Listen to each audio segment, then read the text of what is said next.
to acknowledge, first of all, please give a huge round of applause to Brenda for that great introduction.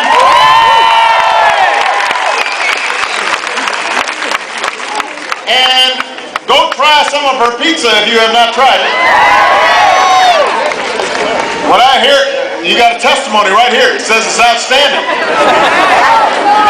I want to thank her so much for doing this. A couple other people. Your outstanding former governor, Ted Strickland, is here. Give Ted a big round of applause. And although he couldn't be here because he's got votes, I just want to tell you that you could not have a stronger advocate than your hometown boy, the United States Senator from Ohio, Lahm.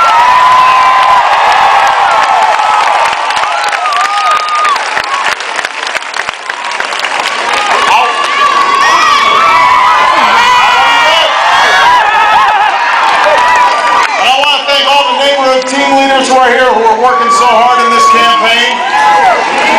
Now, finally, I just think it makes sense for us to give it up for all of our outstanding American athletes who are competing in London right now.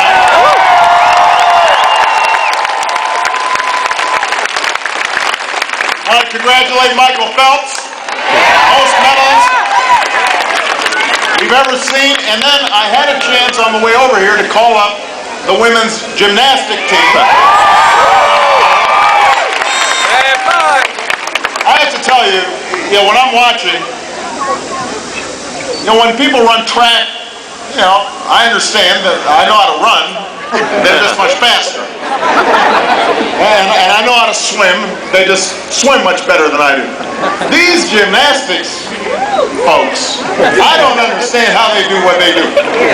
So I told these young ladies, as I was congratulating them, how do you not bust your head every time you're on that little balance beam? I couldn't walk across that balance beam. So anyway, we could not be prouder of them. And there are a whole bunch of Ohioans who are representing our country in the Olympics and the Paralympics. Abby Johnson from Upper Arlington already won a silver medal in diving. We'll be rooting for Army Specialist Justin Lester from Akron. He's going to be wrestling for America next week. So, the wonderful thing about the Olympics is it reminds us that for all our differences, when it comes down to our country, we're Americans first. And we could not be prouder of them and everything they're doing on our behalf. Now, unless you've been hiding from your television, you may be aware there's a pretty intense campaign going on right now. And the reason that this is an intense campaign is because the choice that we faced in November could not be bigger. I mean, this is a stark choice.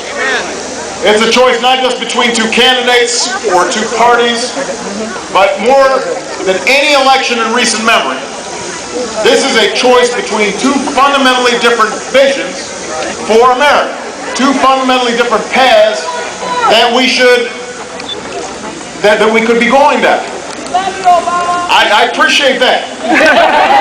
Now, the direction that we choose, the direction you choose when you walk into this voting booth in November, is going to have a direct impact on your lives, but also on your children's lives and your grandchildren's lives. Right. And 4 years ago, we came together as Democrats, but also independents and some Republicans, to restore the basic bargain that built the greatest middle class and the most prosperous country the world has ever known.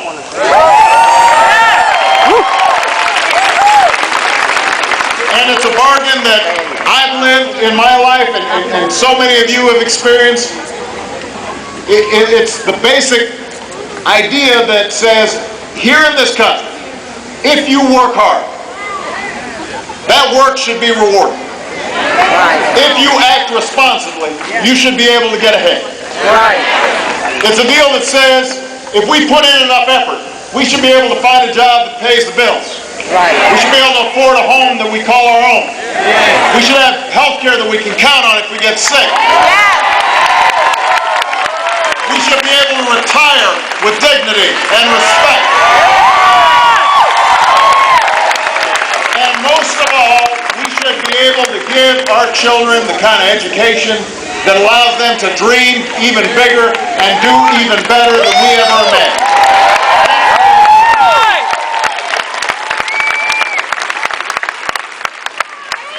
It's a simple American promise.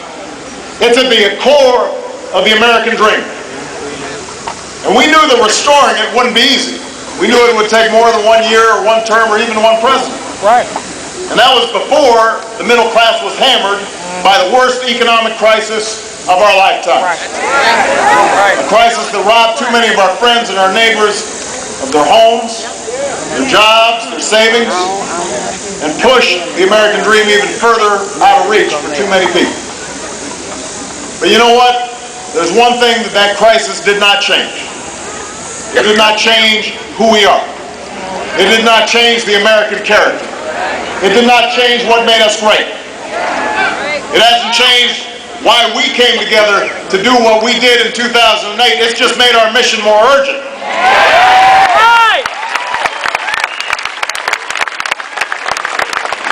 Our first order of business is to recover all the jobs and wealth that was lost in the crisis. And we've made strides these last 3.5 years to get that done. Get the house out of the way.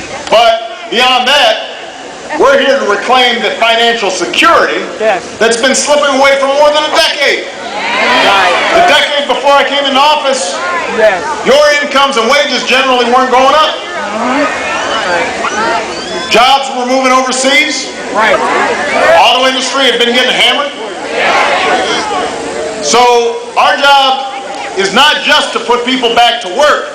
It's also to build an economy where over the long haul, that work pays off. So that no matter who you are, or what you look like, or where you come from, here in America, you can make it if you try.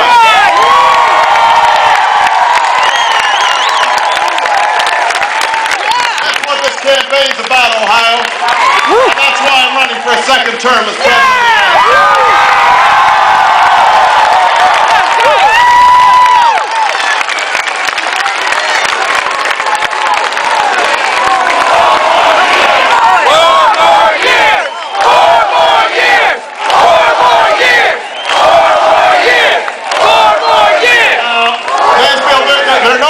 Fixes or easy solutions to the challenges we face. But there's no doubt in my mind we've got the capacity to meet them. Think about everything that we have going for us here in America. We've got the best workers. We've got the best entrepreneurs. We've got the best scientists. We've got the best researchers. We've got the best colleges, best universities. Got a Buckeye guy right here.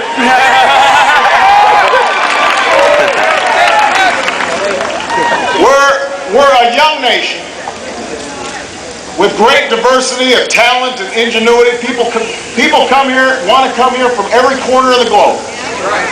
So no matter what the naysayers tell us, no matter how dark the other side tries to make things look, there is not another country on earth that wouldn't gladly trade places with the United States of America.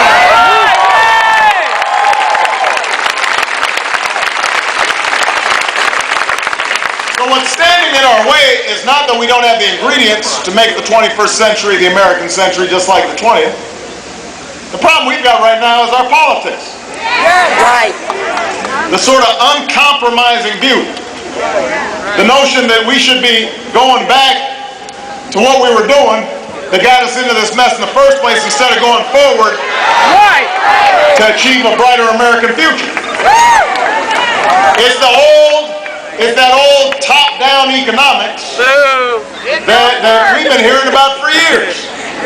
The old discredited idea that if we somehow get rid of more regulations on big corporations and give more tax breaks to the wealthiest Americans, that somehow that's going to lead to more jobs and prosperity for everybody. Ohio, you know better. Right. I know better. Right. We know this country wasn't built from the top down. It was built by the middle class. Right. It was built by farmers and factory workers and startups and small businesses and companies that send American products overseas, not sending American jobs overseas. That's what built Ohio, and that's what built America.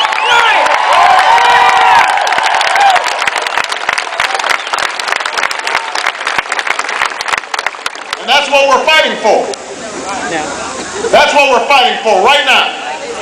That's the economy we need to build together. And I promise you, we will not get there if we adopt these ideas that somehow spending more money on tax cuts for millionaires and billionaires who don't need them and aren't even asking for them is actually going to improve the economy.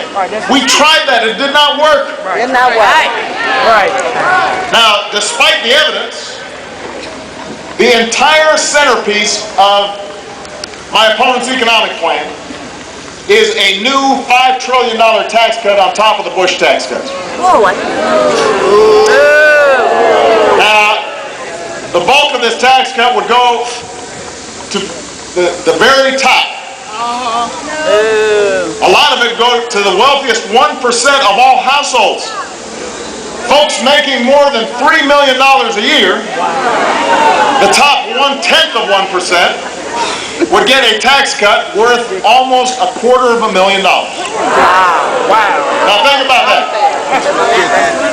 Folks making $3 million a year or more would get $250,000 tax cut. Good. But listen, it gets worse. It can't get worse. Under my opponent's plan, who do you think gets the bill for these $250,000 tax cuts? You do. And you do not have to take my word for it. Just today, an independent, nonpartisan organization ran all the numbers on Governor Romney's plan. This wasn't my staff. This wasn't something we did.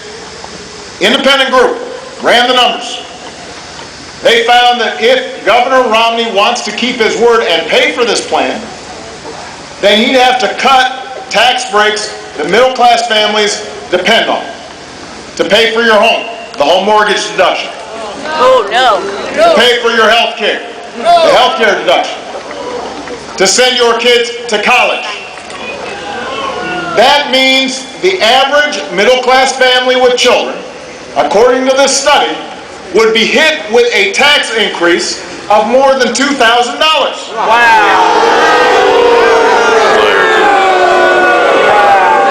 Really? And here's the thing, he's not asking you to contribute more to pay down the deficit. He's not asking you to pay more to invest in our children's education or rebuild our roads or put more folks back to work. He's asking you to pay more so that people like him can get a big tax cut. Wow. Boom. In order to afford just one $250,000 tax cut for somebody like Mr. Romney, 125 families like yours would have to pay another $2,000 in taxes each and every year. Does that sound like a good plan for economic growth? No! Does that sound like a plan you can afford? No! How many of you want to pay another $2,000 to give Mr. Romney or me another tax break? No! Ohio, we do not need more tax cuts for folks who are already doing really well. No. We need tax cuts for working Americans. We need tax cuts for families who are trying to raise their children, and keep them healthy, and send them to college, and put a roof over their heads. We don't need more tax cuts for companies that are shipping jobs overseas. We need tax cuts for companies that are creating jobs right here in the United States of America.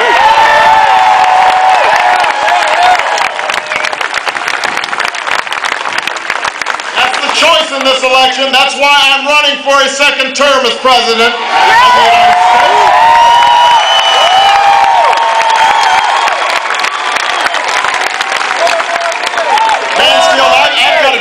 plan for America than Mr. Romney's.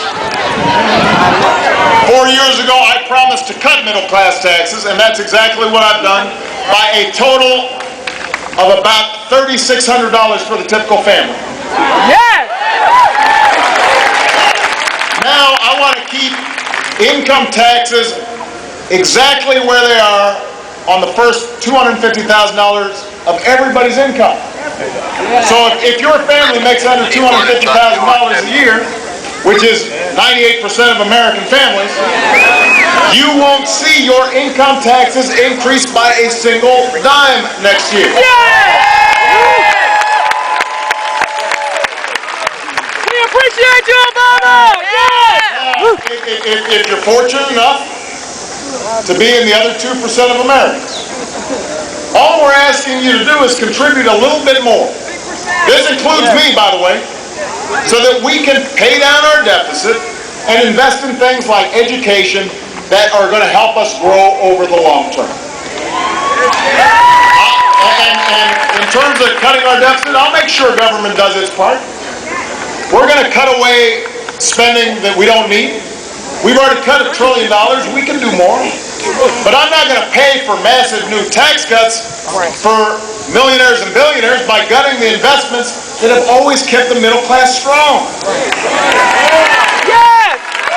All we're asking people like me and Mr. Romney to do is go back to the rates we paid under Bill Clinton. And I don't know if you remember, that's when our economy created nearly 23 million new jobs. The biggest budget surplus in history. And here's the kicker. It actually created a lot of millionaires, because when the middle class is doing well, then our businesses do well. Right. When folks have money to spend, they buy a new car, and the car companies do well, and they hire more workers. Right. When you got some extra money in your pockets, then you go get some pizza from Brenda. And then Brenda decides maybe she can afford to hire another worker. Right. That's how we grow our economy. If we're investing in roads and bridges, putting some hard hats back to work, getting our steel workers back to work. They've got more money to spend. Maybe they buy that new computer. Maybe they decide to take a little vacation. And all that money circulates in the economy, and it makes us all grow. Right. So, here's the bottom line, Ohio. If you believe that their plan, Mr. Romney's plan, his congressional allies, if you genuinely believe that plan will make you better off, if you believe it's okay for them to tell us just to set our sights lower or to settle for something less, then by all means send these folks back to Washington.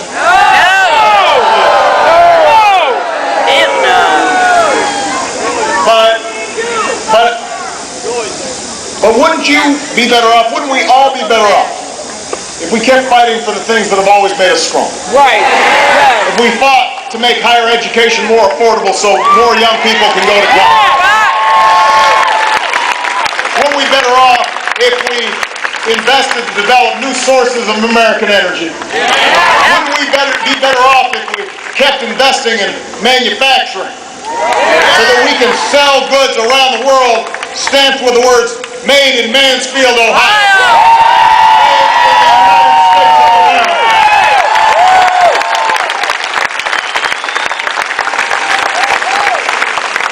5 years or 10 years or 20 years, won't we be better off if we've got the courage to keep moving forward? To keep working our way back.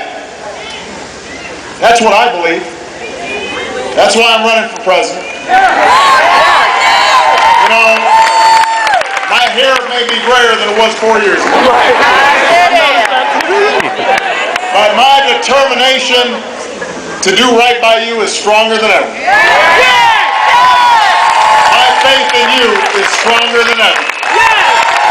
And if you still believe in me like I believe in you, I hope you'll stand with me in November. I'm asking you to stand with me in November. I'm asking you to join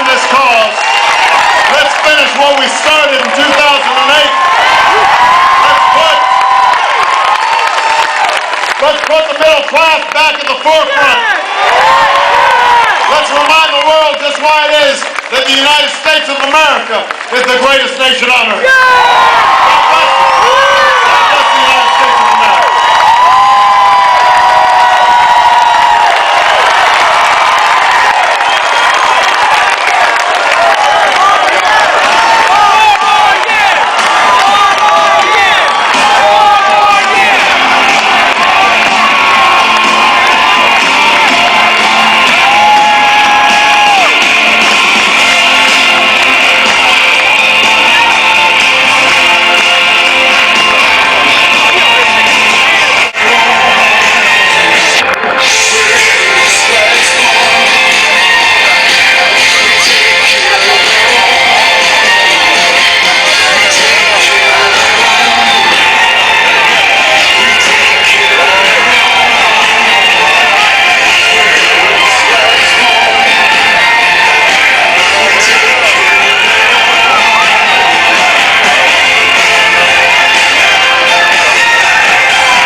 Black man that walked down the alley and he was walking slow and kind of meandering around.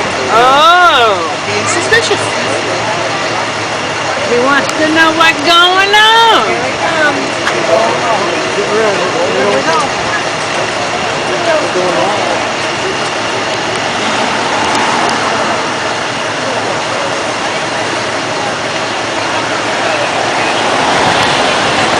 Open fast and furious! Open fast and furious!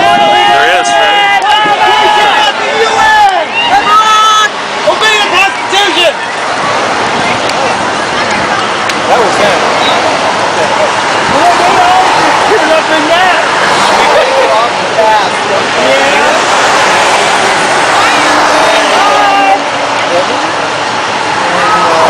I got it. Let me get it.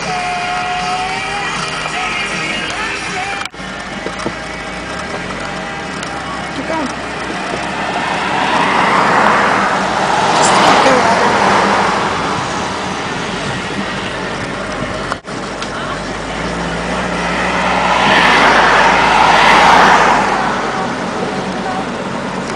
It's going right over our house.